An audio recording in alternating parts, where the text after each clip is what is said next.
Ladies and gentlemen, boys and girls, welcome to another episode of Tag Along. I'm your host, Bilal Khan, and I have here with us Saad Tasleem.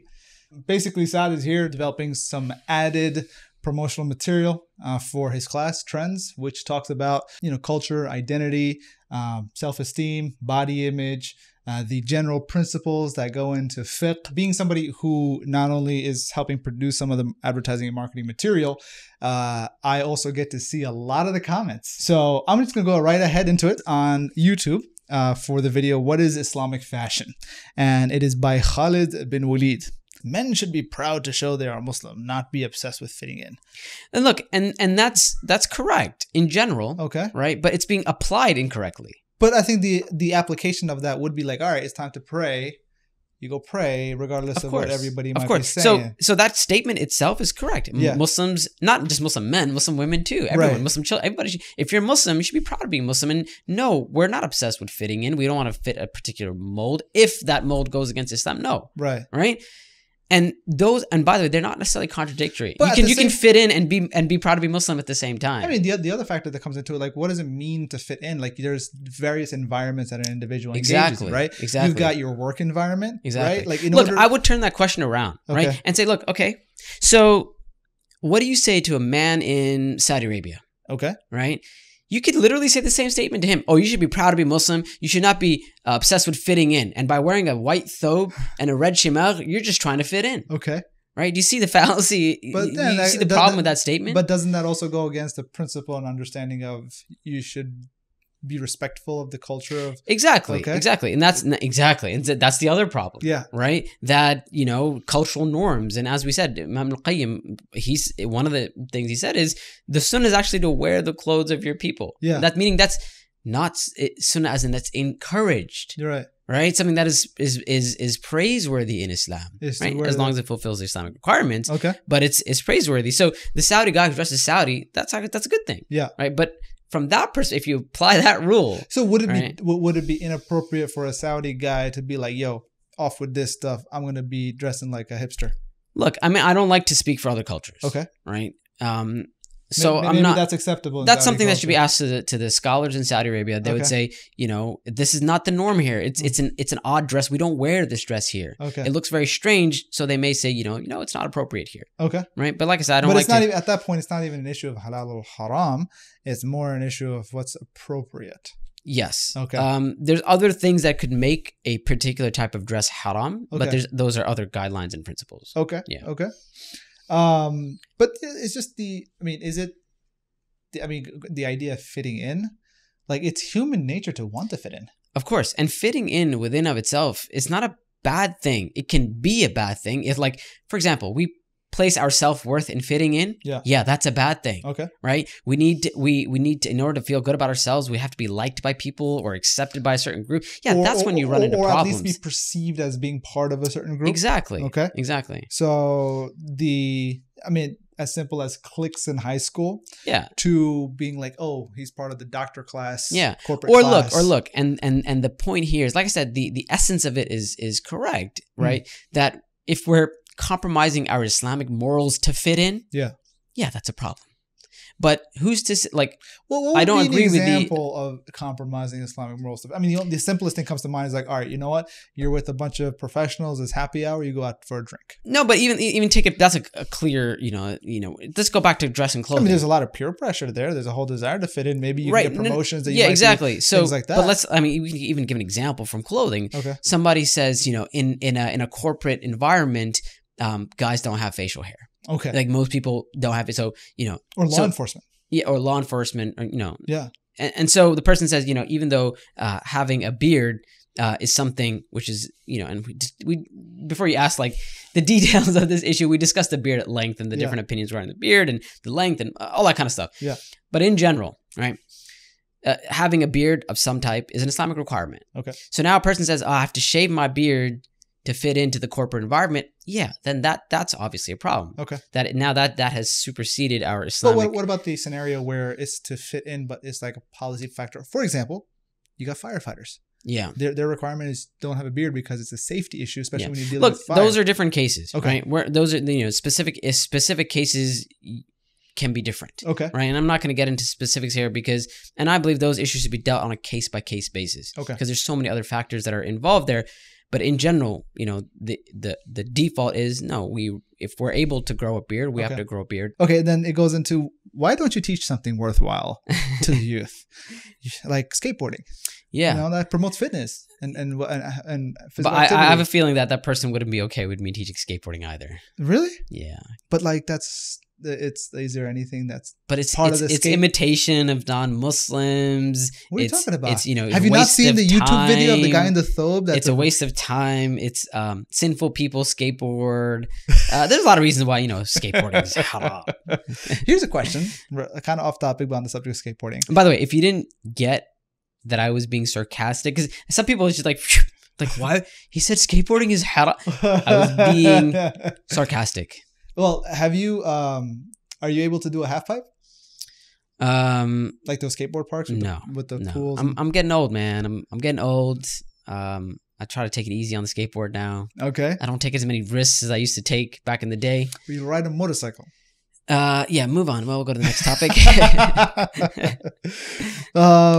You're really wasting everyone's time with this rubbish. Yeah. Rubbish, all men need to know is cover the awra, look presentable, and not imitate the kuffar. Very good. Okay. So now he mentioned some of the general principles and guidelines. Okay. Right. He said, number one, cover the awra. Okay. Correct. Right. My question would be, is my awra covered?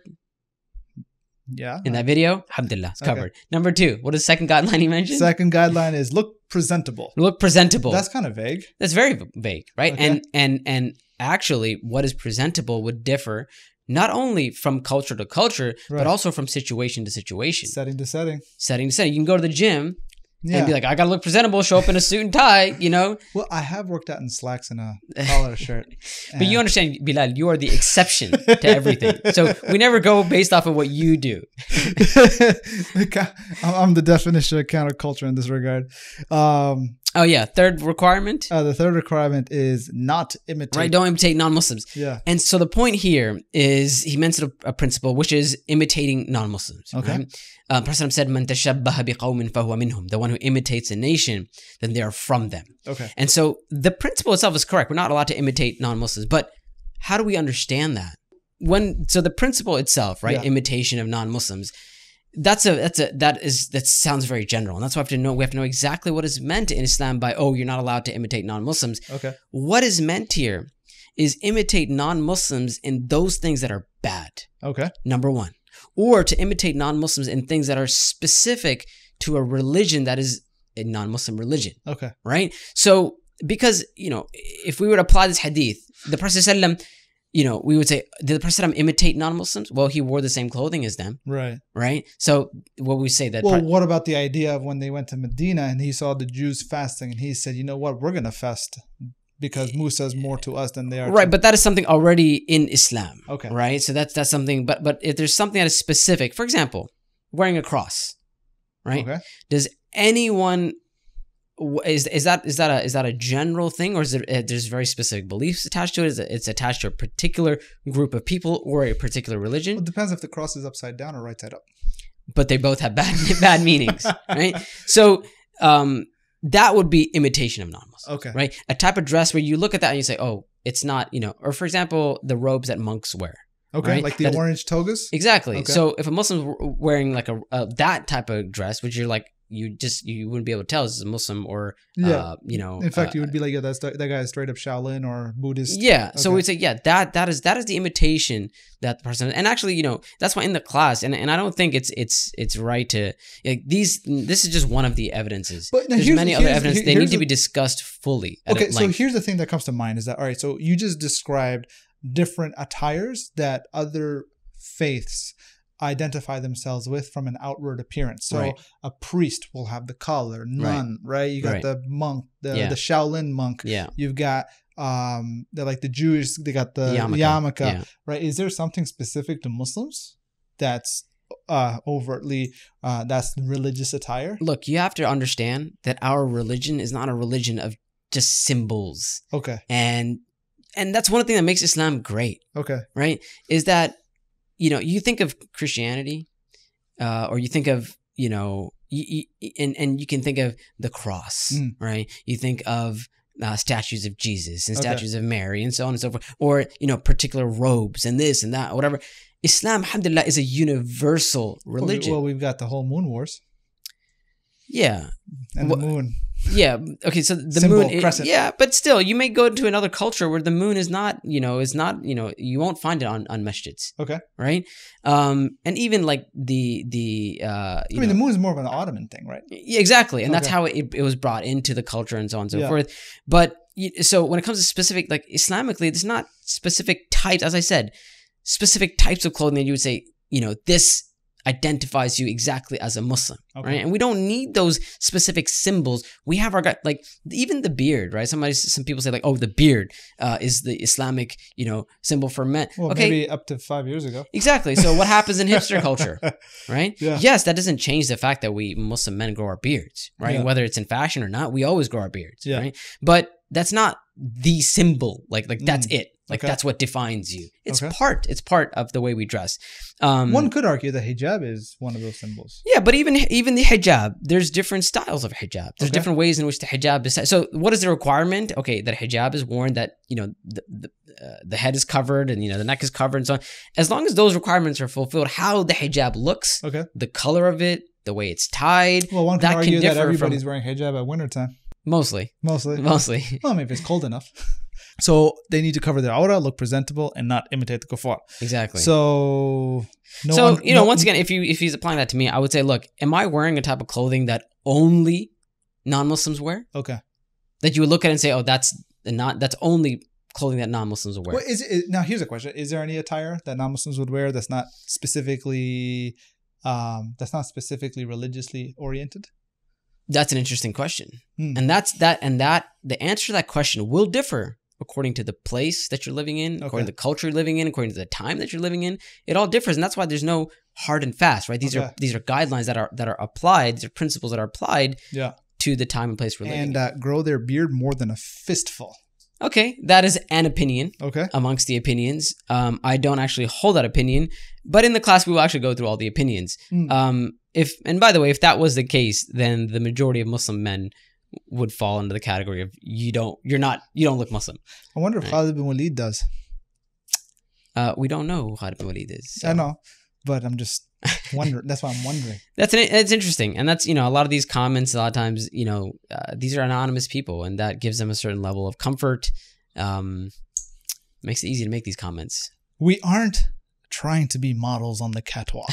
And look, this is the idea that, you shouldn't try to dress nice. Okay. Right? And that's absolutely false. Okay. Actually, the Prophet, we have that famous hadith. The Prophet said, Inna Allah jamilun wa yuhibbul jamal. Allah is beautiful and He loves beauty. And another narration, Inna Allah yuhibbu an yara athara ni'matihi ala abdi. That certainly Allah loves to see the effects of His blessings upon His servants, right? And you look at the companions. They're companions who would dress very nice. There's our early scholars, and I give some of these examples in the class as well. Someone like Imam Malik, Imam Hassan al-Basri. Some of these scholars dressed in the finest and nicest clothes. Even Imam Abu Hanifa had a textile business. There you go. So we have examples. So I wouldn't agree with that. Yeah, if you're talking about specifically like walking on a catwalk and, maybe some sins that may be attached to that. What if it's your business to be selling that stuff? Yeah, that's another issue. That's another issue? Okay. So I don't agree. I don't agree with that. And I think most Muslims would instinctively actually even reject that concept that, you're just not supposed to dress nice. But when does it go too far, right? Can it go too far? Yes. We're not allowed to do what is called israf. Okay. Right? And some people translate that as extravagance, right? Or libas al-shuhra, like ostentatiousness. When we start showing off with our clothing or we start to feel proud because of our clothing, that's when it goes into bad territory. But what if people give you the clothing to promote it?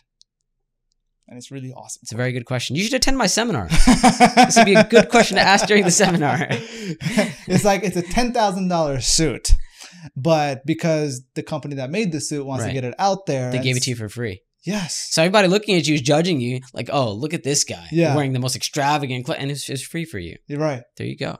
Good example. Product placement, and actually is one of the more effective uses of social media, specifically Instagram, where a lot of these product makers, they will reach out to hundreds of Instagram users. Look, I'll be honest with you. People reach out to me all the time. Okay. They're like, hey, can you whatever? And I'm, Like, will you be our brand ambassador? There's a lot of brand ambassadors. Yeah. I would if I didn't have my own brand, but Saad Tasleem collection. Yeah. Coming to you maybe soon one day. Soon, inshallah. It's coming. We're working on it, man. We're working hard. It's gotta be perfect. It's sad to see a graduate from Medina wasting his time when he could be teaching far more useful things and actually benefiting people. You talk about utility or what's useful, yeah. right? And I mentioned this in my seminar. So those of you taking the seminar, you've heard this. I talk about what's useful. Clothing is something that takes up our whole life, right? You talk about the fiqh of prayer, okay, right? One of the most important things to study, okay? How are you praying 24 hours a day? Well, I would say how much of you, not you specifically, average, I'm not trying to put you on the spot here. Average, somebody prays 5 times a day. Yeah. What takes up maybe 20, 30 minutes out of their day? Yeah. So that fiqh is relevant in those 30 minutes. Okay. You learn the fiqh of fasting. You got 23 and a half hours to go. Exactly. You learn the fiqh of fasting. Yeah. Right? 1 month out of the year. Okay. Maybe do some sunnah fast, some nafil fast, more. The rest of the time, you're not applying that fiqh. Fiqh of funerals. Okay. Right? Somebody dies. I think the more practical fiqh would be the fiqh of money. Yeah. So that's a very relevant topic as well. But clothing, we're always 24 hours. We're either clothed or unclothed. And both of those topics are from this subject. Right? So whether we're conscious of it or not, we are constantly applying these guidelines and principles. So I would say this is a very important thing that we should know and understand what those guidelines are, what those principles are, that we're wearing clothing that, not only makes us feel good and that, we're wearing our nice clothes, but also clothing that is pleasing to Allah subhanahu wa ta'ala. Okay. From what I understand, you actually shared this comment in your seminar. Yeah, I do. Because I honestly, may Allah subhanahu wa ta'ala reward the brother or sister. Or sister, right? Who left this comment. And I still don't, honestly, sometimes like part of me is like, maybe they're just trolling. Okay. Maybe like the whole thing is a joke. It's possible. I love trolls. But Bilal always replies to trolls, which that goes completely against my policy. I never reply to anyone. I reply to trolls, and my first Husnul Dhan for the comment is like, okay, maybe they're genuine in their comment, and I will address the first comment with genuine passion. Okay, and then after that, the response will be clear to me as to whether or not they're a troll or not. If they're a troll, it's open season, baby. Ain't nobody got time for that. That's all I'm going to say. But may Allah subhanahu wa ta'ala reward this brother or sister, because so much benefit is coming out of this comment. Yeah. So, and it's beautiful how Allah subhanahu wa ta'ala can bring benefit from the most unexpected places. Well, right? One thing that you mentioned, that there's an irony to this comment. Yes. Okay. Yes. What's the irony? Man, so in the seminar, we talk about a incident that occurred with Khalid ibn Walid and the Prophet ﷺ. Khalid ibn Walid is the actual Sahabi. The actual Sahabi, yeah. Okay. In which, and basically, it's a lengthy discussion, so we can't get into all of it, but basically the point of mentioning that narration is to mention how Khalid ibn Walid himself, he was able to distinguish between what is religiously good and what is culture. Okay. Right? And what is considered culture, and that, that can depend from place to place and so on and so forth. And Khalid ibn Walid had that knowledge. Okay. But this Khalid ibn Walid, unfortunately, the irony is strong here. Irony is strong. Okay. Got it. But I'm just curious, what was it? What was the... is it something that you could briefly sum up? I really feel like a lot of these topics, you need to do justice to the topics. Okay. And that's my whole thing with this online stuff, and, just quickly mentioning something, because I feel like... With Saad is like pulling teeth. Yeah. And that's why I get the haircut question all the time, right? Just tell us, what is it? Halal, haram. And I'm like, look. Of course it's haram. That's why he's doing it. Well, not anymore. But it might change. It might change, right? But, qaza and all that kind of stuff. And I'm like, look, this is not the place for it, right? Online, people are trying to argue, prove their point. So I'm just wondering, what are the things that tends to get people to go into a lot of detail in your program? What do you mean? Okay, so like, for example, hadith. Yeah. There's a lot of detail in it. Yeah. And so you spend quite a bit of time on it. Yeah. So what would be some of the things that would, like, you think you could list off a bunch of things? Yeah, for sure. Okay. Obviously, qaza, right? The issue of haircuts, and I try to approach this in a way where it's not just the fiqh, right? Okay. So we actually start off talking about the hair of the Prophet ﷺ. The hair of the companions. We talk about hairstyles at that time. What are common hairstyles? Okay. And people will genuinely be surprised. Okay. What's the most surprising haircut style at the time? I'm gonna leave that surprise for the class. Come on, dude. When are you coming to Houston? Soon, inshallah. But yeah, I think this guy has been saying soon for the last 2 years. Yeah, you can't go wrong with a soon. No, it's soon. not. Soon is relative, so it's not it's relative. a perfect answer. Soon means like next month. It depends. People who take my seminars, they say, you say depends a lot. I'm like, yeah, I do. I do that on purpose. Yeah. It's like, I don't want to answer because life is not so black and white. Life is not so... And yeah, this guy dresses all black and white. Not always. Recently. But these days I've been feeling black a little bit more. Okay. But yeah, it's just, This guy comes to Houston when it's 90 plus degrees wearing all black. Yeah. Anyway, thank you for joining us. A lot of times the instructors don't like to or are not necessarily reachable. This is one of the benefits of this program, of these tag-alongs, is that if you have questions, I can always just send them on over and we can discuss them. Just like this comment right here. All right, guys. Thank you for joining us. See you next time. Assalamu alaikum. Assalamu alaikum wa rahmatullah.